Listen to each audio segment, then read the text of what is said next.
अस्सलाम वालेकुम स्टूडेंट्स। आज का हमारा टॉपिक है structure of virus. Virus basically हमने जैसे बात कर ली कि नॉन सेलुलर है, इन्फेक्शियस पार्टिकल है जो कि जब लिविंग ऑर्गेनिज्म के अंदर जाता है तो वहाँ डिजीज कॉज करता है। अब एक टर्म है जो है विरियन। विरियन क्या है? The complete mature and infectious particle is called as virion. अब अगर हम मतलब विरियन इज बेसिकली वायरस।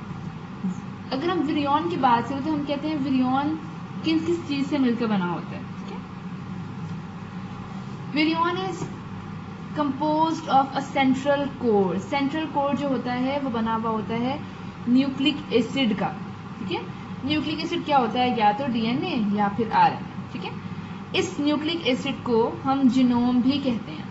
अब अगर मैं आप लोगों को अंडरस्टैंड कराऊं,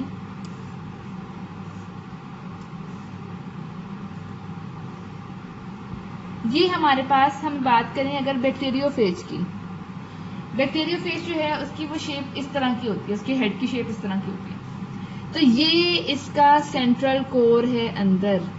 अब अगर मैंने ये डबल स्टैंडर्ड ड्रॉ किया है तो ये डबल स्टैंडर्ड है तो ये डीएनए होगा। अब अगर यहाँ पर सिर्फ ऐसे होता सिंगल स्ट्रैंड तो ये हम कहते हैं ये आरएनए। ठीक है, तो इसका जो सेंट्रल कोर होता है किसी वायरस का वो क्या होता है? वो बेसिकली न्यूक्लिक एसिड होता है, उसके अंदर वो या तो डीएनए होता है या आरएनए होता है, और इस सेंट्रल कोर को हम जीनोम भी कहते हैं। अब जो सेकंड है वो है कैप्सिड। कैप्सिड क्या करता है? इस न्यूक्लिक एसिड के कोर के इर्द गिर्द जो है ना, ये वाला जो इसे कवर कर रहा है ये है कैप्सिड। ठीक है, ये बेसिकली बनाता है प्रोटीन कोट। ठीक है, ये प्रोटीन से मिलकर बना होता है कैप्सिड, जो इसके आउटर कवर।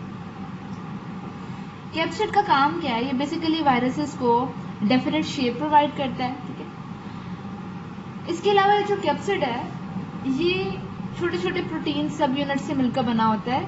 मतलब ये जो कैप्सिड है ये वाला, ये छोटे छोटे प्रोटीन सब यूनिट से मिलकर बना होता है। उन प्रोटीन सब यूनिट्स को कहते हैं हम कैप्सोमेर। हर वायरस में करेक्टरिस्टिक्स नंबर यानी कि स्पेसिफिक नंबर ऑफ कैप्सोमेर होते हैं, जिसके बेस पर हम एक वायरस को दूसरे वायरस से इजीली डिफरेंशिएट कर सकते हैं उनके कैप्सोमेर के नंबर के बेस पर। यहाँ हम ये कह रहे हैं कि अगर हम बात करें कैप्सिड ऑफ जो हर्ब्स वायरस है उसमें 162 कैप्सोमेर है। अगर हम कैप्सिड ऑफ एडिनो वायरस की बात करें तो उसमें 252 कैप्सोमेर है। ये एमसीक्यूज में आता है अक्सर कि हर्ब्स वायरस का जो कैप्सोमेर है उसमें कितने, हर्ब्स वायरस जो है उसका जो कैप्सिड है उसमें कितने कैप्सोमेर हैं, और एडिनो वायरस का जो कैप्सिड है उसमें कितने कैप्सोमेर हैं। जो है हर्ब्स वायरस ये बेसिकली कॉज करता है चिकन पॉक्स,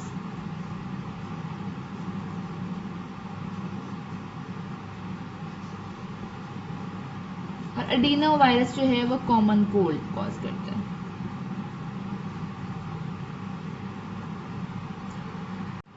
कुछ जो एनिमल वायरसेस होते हैं उनके बाहर एक और कवरिंग होती है, मतलब कैप्सिड के बाहर एक और कवरिंग होती है जिसे हम कहते हैं इन्वेलप। ये इन्वेलप जो है इसको ड्राइव करते हैं वायरसेस अपने होस्ट सेल से, क्योंकि वो डिपेंड कर रहे हैं अपने होस्ट सेल पे। कुछ वायरसेस ऐसे हैं जिनमें कुछ में होता है इन्वेलप, कुछ में नहीं होता। जिनमें नहीं होता उन्हें नॉन इन्वेलप वायरसेस या नेकेड वायरसेस भी कहते हैं। अब अगर वायरसेस की शेप की बात करें, हम कहते हैं कि वायरसेस की मतलब बेतहाशा शेप्स हैं। अगर हम बात करें, कुछ होते हैं वायरसेस पॉलीहेड्रल होते हैं। पॉलीहेड्रल वो होते हैं जिसकी मैनी शेप्स होती हैं, मतलब मैनी साइड्स होती हैं, मैनी फेसेस होते हैं। कुछ वायरसेस ऐसे होते हैं जो हेलिकल या स्पाइरल होते हैं। ठीक है, वो इस तरह के होते हैं। कुछ वायरसेस जो हैं उनके बाहर इन्वेलप होता है, कवरिंग होती है। कुछ वायरसेस जो होते हैं उनका स्ट्रक्चर बहुत मतलब अपेरेंटली वो बड़े कॉम्प्लेक्स उनका स्ट्रक्चर नजर आता है। कुछ जो होते हैं वो बैक्टीरियोफेज। अब देखिए बैक्टीरियोफेज के नाम से आपको लग रहा होगा कि ये बैक्टीरिया है, ठीक है, लेकिन keep it in your mind कि बैक्टीरियोफेज इज अ वायरस। तो ये जो बैक्टीरियोफेज हैं इसकी बेसिकली 2 स्ट्रक्चरल शेप्स होती हैं। देखिए पहली क्या है? Cubical phase and second is helical phase. ठीक है, जो क्यूबिकल फेज है हम कहते हैं these are basically regular solid और आइकोसाहेड्रल। आइकोसाहेड्रल वो होते हैं जिनके 20 फेसेस होते हैं, मतलब 20 फेसेस होते हैं उसके। अब अगर हम बात करें दूसरा हेलिकल फेज, वो होते हैं जो कि रॉड शेप्स होते हैं।